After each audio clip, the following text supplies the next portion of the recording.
Hey, this is Alex from Graysand, and in this video we're diving into a fun carpentry project, building and installing double timber gates from scratch using a simple, easy to build design.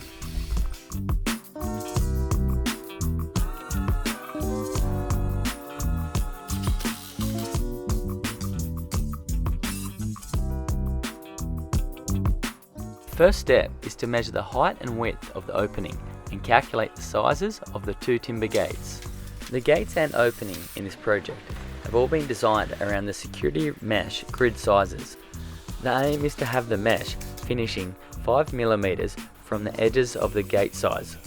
I cut all the framing members to size and laid them on a flat surface. I then screw the perimeter of the frame together square, then add the middle and diagonal bracing timbers. I install 2 diagonal braces in each gate to stop any sag and keep the gate braced, but I also like the rhombus shape the gates create together when they are closed. Once the 2 gates are built, I give a final coat of paint, then add 3 hinges to each style of the gates. For this project, I'm using standard 100mm stainless steel door hinges. This will allow the gates to open and close smoothly.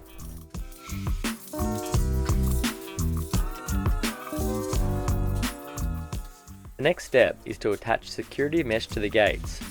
This is a good lightweight option for building security storage and gates.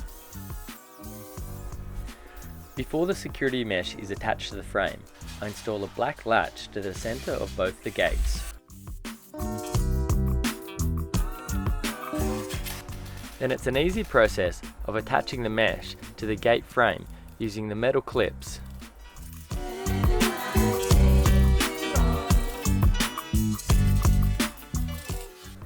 Once I finish attaching the hinges, I'm ready to install the gate.